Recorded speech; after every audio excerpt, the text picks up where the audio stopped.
अब देखिए इस तरह के क्वेश्चंस आपके एग्जाम्स में फ्रीक्वेंटली पूछे जाते हैं। हालांकि इनको सॉल्व करना होता बहुत आसान है, बस आपको लाइंस एंड एंगल्स की प्रॉपर्टीज पता होनी चाहिए। ठीक है, तो चलिए इस क्वेश्चन को सॉल्व करेंगे और साथ में इसकी प्रॉपर्टीज भी समझेंगे। ये एग्जाम्पल नंबर 4 है और चैप्टर है हमारा लाइंस एंड एंगल्स। ठीक है, तो पढ़ते हैं क्वेश्चन।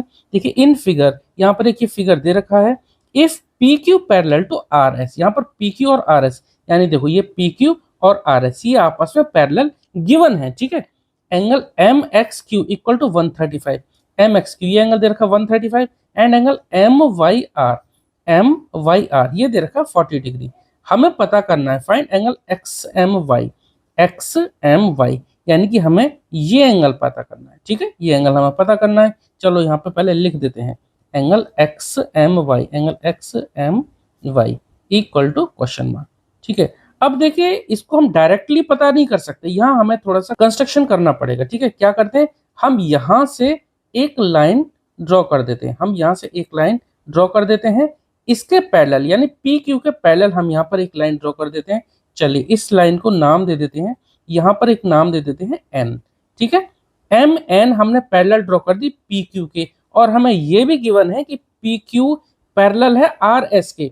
जब पी क्यू आर एस के पैरेलल है और पी क्यू के पैरेलल हमने एम एन लाइन ड्रॉ कर दी है, तो एम एन आर एस के भी पैरेलल होगा। ठीक है, तो चलिए पहले इस चीज को लिख देते हैं। तो हमने यहाँ पहले कंस्ट्रक्शन करिए। तो कंस्ट्रक्शन हम लिख देते हैं, draw M N parallel to P Q, M N parallel to P Q. अब हमें यह भी पता है कि P Q parallel to R S है, ये भी बात हम यहाँ पर लिख देते हैं। आल्सो पी क्यू पैरेलल है किसके, आर एस के। इसको हम यहाँ पे लिख देते हैं ब्रैकेट में गिवन। तो यहाँ पर लिख देते हैं इट इम्प्लाइज दैट, ये तीनों लाइन यानी पी क्यू एम एन और ये आर एस पैरेलल हो गई। ठीक है, it implies that P Q parallel M N, और ये भी पैरेलल हो जाएगा किसके, आर एस के। मैंने तीनों को एक साथ लिख दिया यहाँ पे पैरेलल। ठीक है, अब देखिए, अब यहाँ पे आपको देखना है कि पहले तो हम ये इतना एंगल निकाल लें। जब ये लाइन हमारी पैरेलल है इसके, तो एक तो इसको दो पार्ट में निकाल लेते हैं, एक एंगल तो ये आ जाएगा हमारा, और इसकी हेल्प से हम ये एंगल निकाल लेंगे, यानी कि इतना। चलो मैं यहाँ पे बना देता हूँ। तो एक काम करते हैं, इस एंगल को, इतने वाले पार्ट को नाम देते हैं ए, और इतने वाले पार्ट को नाम दे देते हैं बी। ठीक है, अब हम आसानी से ए और बी दोनों निकाल लेते हैं और दोनों को जोड़ देंगे। देखो आर एस पैरेलल है एम एन की, एम वाई एक ट्रांसवर्सल है, तो ये जितना एंगल होगा उतना ही एंगल ये होगा। ये क्या हुए, ये हुए ऑल्टरनेट इंटीरियर एंगल। ठीक है, दोबारा बताता हूँ, एम एन पैरेलल है आर एस की, क्योंकि आर एस हमारा पी क्यू के पैरेलल था, तो ये दोनों भी लाइन पैरेलल है। तो अब एम एन पैरेलल है आर एस के, तो इधर का एंगल और इधर का एंगल इक्वल होंगे। ठीक है, इस ट्रांसवर्सल के एक इधर का और इस ट्रांसवर्सल के एक इधर का, अंदर वाले, इनको बोलते हैं क्या, ऑल्टरनेट इंटीरियर एंगल। ठीक है, तो मैं पहले यहाँ लिख देता हूँ एंगल बी इक्वल टू क्या हो जाएगा, 40 डिग्री।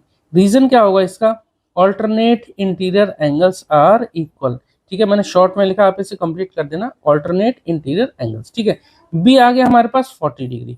ठीक है, अब देखो यहाँ से ए निकालेंगे। देखो पी क्यू पैरेलल है एम एन के, तो जब भी दो लाइन पैरेलल होती हैं उनके बीच में जो इंटीरियर एंगल्स होते हैं on the same side of transversal, उनका सम होता है 180 डिग्री। ठीक है, तो यहाँ से a प्लस 135 क्या लिख देंगे, a प्लस 135 ये हो जाएगा इक्वल किसके, 180 डिग्री के। ठीक है, रीजन हम यहाँ ब्रैकेट में लिख देंगे, angles on the same side of transversal between two parallel lines are supplementary. Supplementary का मतलब उन एंगल का सम 180 डिग्री होगा। ठीक है, यहाँ लिख देते हैं angles on the same side of transversal, लिख देते हैं angles on the same side of transversal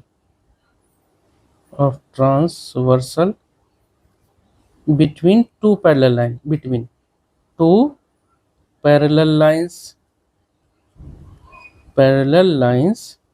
are supplementary। Supplementary क्या बताया मैंने कि दोनों एंगल का सम कितना होगा, 180 डिग्री। क्लियर, चलिए अब यहाँ से a plus 135 equal to 180 degree है, तो a को यहीं रहने देते हैं और 135 को उधर पहुंचा देते हैं माइनस में। 180 माइनस 135 माइनस करके a की वैल्यू निकाल लेते हैं। तो यहाँ देखो 10 में से 5 जाएगा, 5 बचेगा, 7 में से 3 बचेंगे, 7 में से 3 घटाएंगे तो बचेगा 4। ठीक है, 45 डिग्री। a की वैल्यू कितनी आ जाती है, 45 डिग्री। ए आ गया, बी आ गया। ए हमने इतने वाले पार्ट को माना था, बी हमने इतने वाले पार्ट को, और दोनों को प्लस कर देंगे तो एंगल एक्स एम वाई पता पड़ जाएगा। वही तो हमें निकालना था।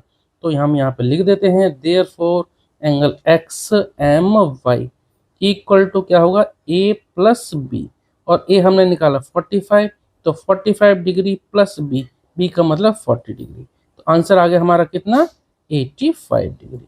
ठीक है, क्वेश्चन हमारा कंप्लीट हो गया। उम्मीद करता हूँ आपको समझ में आया होगा। अगर आपको फिर भी कोई डाउट रहता है तो प्लीज आप कमेंट सेक्शन में जरूर पूछना, मैं पूरी कोशिश करूंगा आपका डाउट क्लियर करने की। ठीक है, चलिए मिलते हैं नेक्स्ट वीडियो में नेक्स्ट एग्जाम्पल के साथ। Okay, thank you.